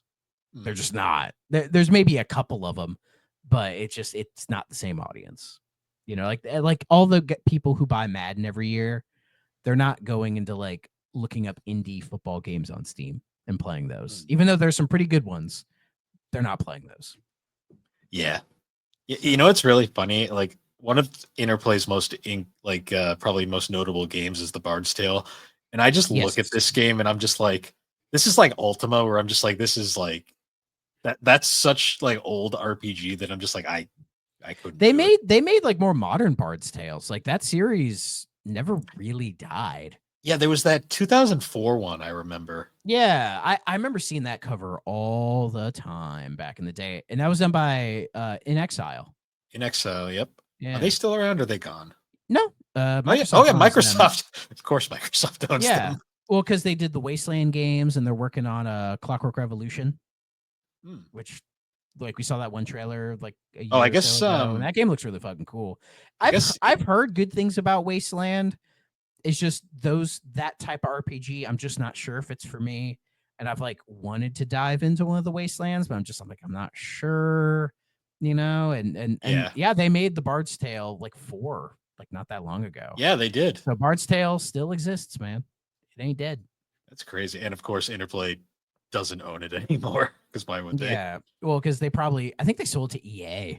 I'm pretty sure they sold most of their franchises to escape bankruptcy, and then they Yeah. were like, they're like, we lived, but fuck, what do We we don't do? have anything. Yeah, yeah. So, but In Exile bought up Bard's Tale in 04 when they did that version of it.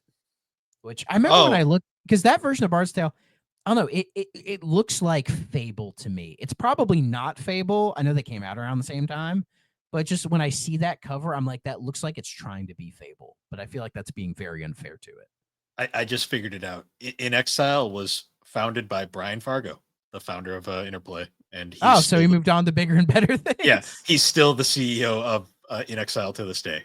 That's awesome. And he's owned by Microsoft. Good man. That makes a ton of sense because I was like, what happened to like because it's very clear Interplay's downfall was like all the people at the top left at one Yeah. point or another, and yeah, that makes a lot of sense. Because it seems like Brian Fargo was the main guy because he was behind a Yeah. lot of their big successes. Yeah, and he seemed like the guy who was really into the RPG stuff, which Mm. is why like the first thing they did was the Bard's Tale, and then looking through their lineup of games, a lot of it is just like RPGs. Well, Not also too, all of like it, but like when they hit like start doing like oh yeah, they didn't do the original Wasteland. The original Wasteland was I believe Interplay as well. mm, Yeah, Interplay Productions developed the original Wasteland and was published by EA. But then when they yeah, did the remaster of it, In Exile got it back. yeah, Yeah, because and they did it with fucking Chrome Studios. That's another dev. And I'm like, that's a dev you think is dead, but they're not either. no, they're still around. They made fucking Tie 4 while ago.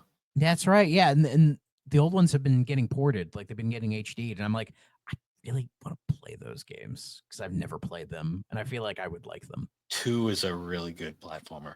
Yeah, they're sitting on my wish list. Like I gotta bite the bullet on the Thai series one of these days. You know what Yeah, also is crazy? Chrome. Oh yeah, they did the Switch port of Force Unleashed. Hell yeah. They were a support studio for Hogwarts Legacy. Sure. Why Yeah. not? Hey, Um, hey, make your money, man. Do yeah, what you got pays to the do. bills. But I'll always know Chrome Studios for making that video game based on that King Arthur movie from 2004. They made that, and they I made love that that game really. to death. Love it to death. They also made that really shitty Jimmy Neutron Jet Fusion game. Let's mention Oh, that was that. the one I liked. I like Because Attack of there the was that Twonkies one. better. I hate Twonkies. That game fucking sucks. But hey, maybe for 3D owned, we should play all the Jimmy Neutron Yeah, games. I do. Oh god, that would mean we'd have to play that fucking the one based off the movie. There's only But 4 of them. We could do it. by the same studio that made Flying Dutchman. We we could do it, man. We can do it. Maybe we could. I was gonna say though, like the other big talent though that um Interplay famously had was Black Isle Studios, and not the whatever the hell Black Isle is today, because apparently it still exists. The original Black Isle Studio though later went on to famously become Obsidian. That's right. Yes, Black Isle, yeah, turned into Obsidian, owned by And Microsoft. All yeah, roads yeah, lead to Microsoft. yeah, fun, yeah, crazy. Jesus Christ. Who Jesus doesn't? Who Christ. don't they own now at this point? Sony. Yeah, yeah. So Well, Sony and they own their store page because now when you look at like the most popular games in the charts, they're like all games that they publish. yeah. Oh man. But yeah, Yeah, it's weird. Yeah, it's weird to say Black Isle is still existing, but like looking at their games list, they haven't done anything since like 2004. they haven't done anything since they came back. So what the fuck are they around for? Good question. I thought they apparently closed, but then I read recently they didn't. So it's Interplay. They were behind that Dark Alliance remaster from 21, which I totally forgot that game got a remaster. Also they did. Huh. Yeah, Interesting. yeah. Dark Alliance got a remaster back in 2021, and it's on PlayStation, Xbox, Switch. It was a PC. solid remaster. Because I've seen it. I've seen it, but I never registered in my head. They're like, oh yeah, it's that one. I heard it was fine. Yeah, I heard it was decent for what it was. Yeah. It was a way to oh play. yeah, there's the GBA Dark Alliance, which was neat. Hmm. But we're not here for that. Interplay is weird. They're like the cockroach of the video game industry at this point. They'll never die. Well, and it's just funny, like diving into all these other like devs that they're like around and just seeing the web of like all these weird game developers. It's crazy how they all Interplay. lead back to Microsoft. I don't know how that works. Yeah.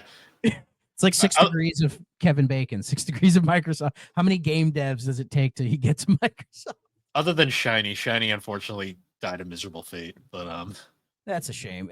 I'm looking at their like game list, and it is a weird. Shiny's fate was making Matrix games.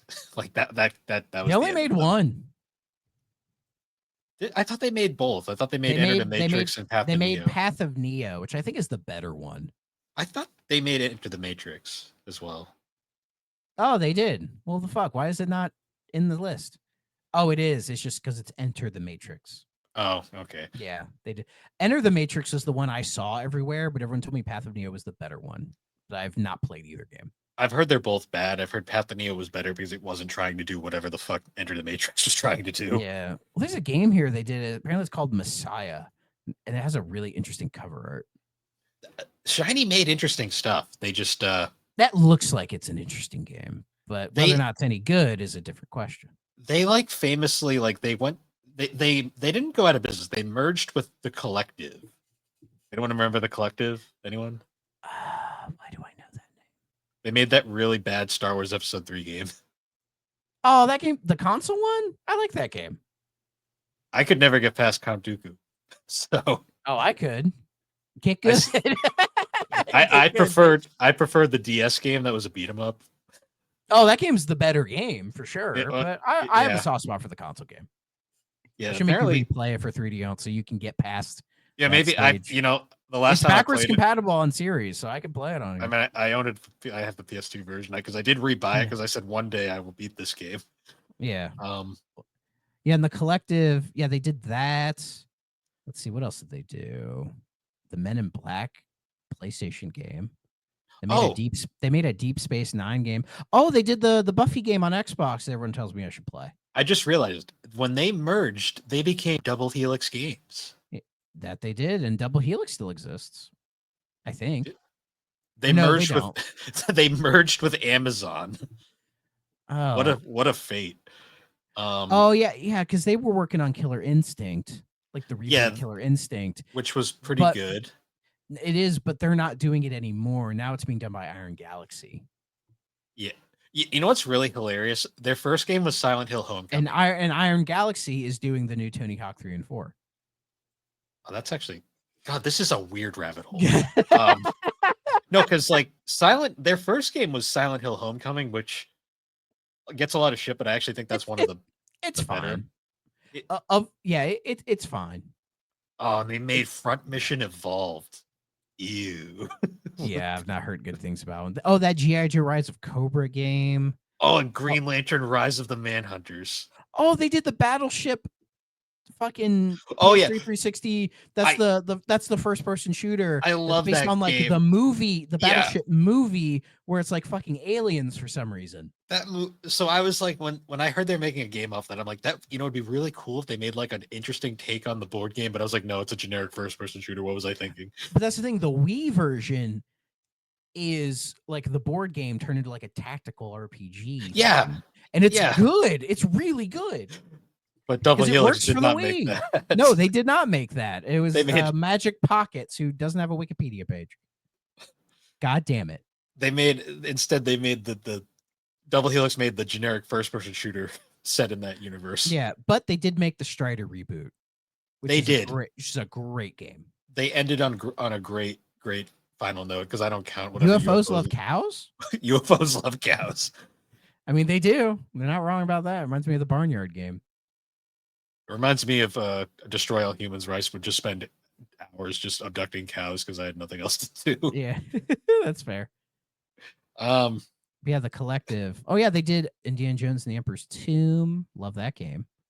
Oh, the X Files game on PS2. Have you ever played the X Files PS2 game? no, I've only played the PS1 PS. game. Ooh, oh boy, we should do a thing on the X Files games. That'd be fun. Oh, the PS1 game I want to stream because that Oh game is a fucking joy. yeah. Oh, and they did that Da Vinci Code Xbox PS2 game. Oh, I have a physical of that, and I've been meaning to sit down and play it. I hear it's crap, but I want to play it. that I is really both want to a play it. game based off of a movie, which I remember, based off a novel, which I remember the novel the most. I never saw the movie, and I don't think I ever played the game. Oh my god. Why are we going down this weird ass rabbit? Because Interplay is fucking Yeah. fascinating. Well, and we didn't even look at like Snowblind. Like they did that like Justice League Heroes game. They You remember did. that? That was like Yeah, be Marvel. And then the last game they did was Lord of the Rings War in the North, which is like a weird forgotten Lord of the Rings game in the 360 era. That's like kind of Dark Soulsy, I think. Like it's weird because it was like a couple years before Shadow of Mordor, and that was so much better. Everybody forgot about this one. you know what's also depressing? They merged into Monolith Productions, RIP. Oh man, that's sad. God, why is this rabbit? What Interplay is literally connected to fucking every game company. Yeah, I swear. yeah. So we didn't even talk about like Shiny Entertainment making like a Terminator 3 Rise of the Machines first person shooter, which they did that, and then they ended on the game based on the Golden Compass movie. If you remember They, that, yeah, that was a thing. they did that with Ass to Mouth. A2M, I love A2M. I do too. I love the fact that they See like. now that is a studio that has a rabbit hole of all the games that they've done. Holy I shit. just I love the fact that they were artificial. They started as behavior, went to artificial mind and movement, found out what that stood for, and then went right back to behavior. They were like, Yeah. They're oops, like, never mind. Yep. And that's where they've been ever since, constantly doing shit for what the fuck's that game? Dead by Daylight. Do they still do other stuff? hmm. They made an Oh, Assassin's Creed game for Android and iOS. Oh, they're making, or they made the casting of Frank Stone, which is like oh, they published that. That's like a Supermassive Games thing. Yeah, yeah. And it's in the Dead by Daylight universe because why the fuck not? Why not? God. Oh yeah, and there was like, yeah, the Terminator. There was a bunch of Terminator 3 games I remember. There's like the first person shooter, there was like the third person shooter. That was weird. I don't know if any of them are any Yeah. good, but I just remember there being a bunch of them. I played one of them in a demo kiosk at the time and liked it, but I don't remember which one it was. You know what was the funniest part about Obsidian? Like going back to Obsidian real quick. They were Oh yeah, yeah. when they started, they legit like their MO was they would just make sequels to BioWare games that were considered not as good, and then later were considered these was an underrated gem, like people would always say. Oh yeah, Obsidian became like that like kind of B tier studio in a sense of just making like not AAA stuff, but like AA stuff, but like They would being really good at it. they would make some of the most unique games that nobody played. Like to me, like Fallout New our, Vegas. Nobody played that. well, there were a few. Well, actually, That I was think the game. That was the game that broke them. I think. Like well, it yeah, did because like yeah, there was KOTOR 2 and everything, but like Fallout New Vegas when that came out was like a big. I mean, that game is still a big deal today. People love that game. they got screwed by Bethesda because Bethesda apparently did not pay them very well for that game. No, they did not, and there's been rumors that Obsidian maybe wanting to do a New Vegas 2, or like Bethesda has thrown around the idea of having Obsidian do another New Vegas. Who knows if that's even a thing? I mean, Obsidian, it feels like they're kind of cleaning their plate because Avowed came out this year. Outer Worlds 2 is coming out later this year, so they might be clearing Obsidian their is plate for a New Vegas 2. Who knows?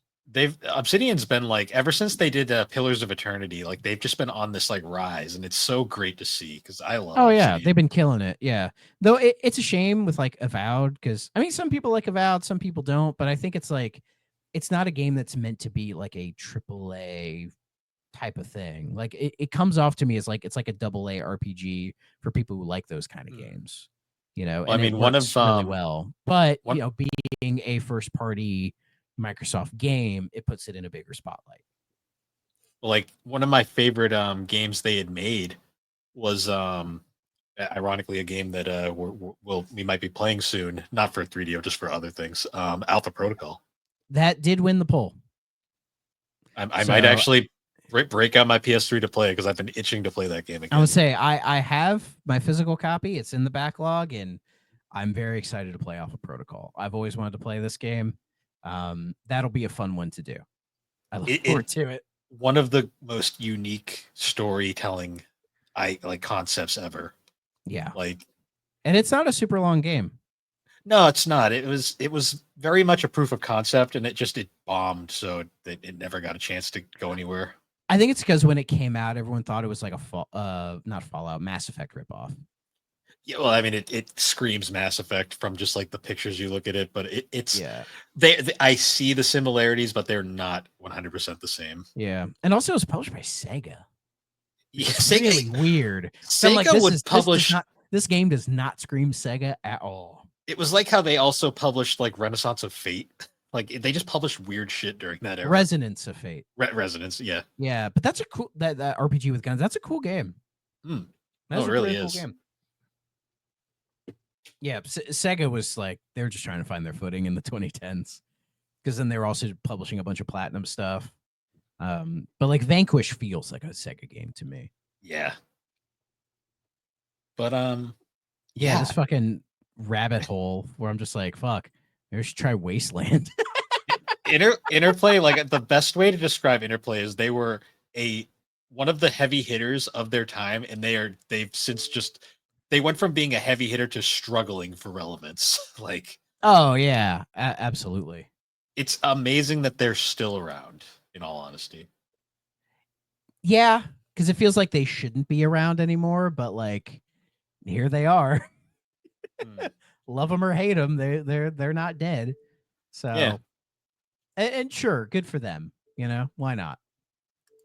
They gave a lot of good companies their chance, and I guess we can Yeah, praise them for that's that. weirdly enough. That's what's the most like important thing about him is that they were sort of the launching pad for all of these various like devs and other companies to move on to bigger and better things. Hmm. Like hell, like Chrome Studios somehow is more healthy than they are now. Yeah. So, But yeah, I think we should probably wrap it up here because this yeah, rabbit hole might. what a fucking deep dive, man. I wasn't expecting to like go that far, but hell, it was pretty fun, pretty interesting. Yeah, it was great. I had a good time. That being said, I was thinking because we have a 1 week gap before we can get to our planned episode. Do you want to cover like another Army Men game? Yeah, which one do you want to do? Do you want to do RTS? Let's do RTS. I was thinking I like that would be a I think I have cool it one. downloaded on my computer because I have the Steam version. Let me double check. Okay. Steam is being a slow bitch. Oh yeah, because I logged out of it because Steam just like eats up my memory because it just sits there. Yeah. So I just kill it because I'm like, stop taking all my memory. I can't do anything. Yep. Good old Steam. I do love it though. Oh yeah, I got it downloaded. Yeah, we're good. Nice. So we'll do We'll do it. RTS next. We're just gonna do the Army completely in reverse at this point. Well, then we should do the Wii one. Ugh. We're not doing not yet. Not yet. No, yeah. We'll do it eventually, but I don't want Eventually, I don't. Yeah, I want to play a good game. Yeah. But yeah, once again, guys, thank you for joining us on the 3DO Experience. You can find the 3DO Experience on all the major podcasting platforms, particularly Apple Podcast and Spotify. We haven't been attacked by Spotify yet, so that's a good sign. And other than that, you can check us out over at the Superpod Network. That is superpodnetwork.com. Awesome site, a whole bunch of different podcasts, blogs, videos. We've currently got the series on our favorite PS1 games. I did one on Tiny Tank. Thrack did one on Medal of Honor. Great stuff to check out. And also, before we wrap up, I just wanted to thank everybody for listening to the first episode of 3 Don't. It was a lot of fun, and I'm looking forward to doing more of those in the future. Oh yes, yes. I hope you all enjoy my editing style, and if you do, I'll do more of it. I'm not gonna lie, some of those caught me off guard, like the random. Good, that was the idea. The non like Persona ones, I was like, "What was that?" I just let the wind take me, like because my other style, I listen to it, and then if just something sparks me, I'm just like, fuck it. The Adachi last caught me off guard. I was like, "Oh shit, there it is." It felt important to throw in there, I think, so that people could hear it. Yeah. But yeah, thanks for checking that out, guys. And once again, thank you for joining us, and we will see you all later. Bye-bye.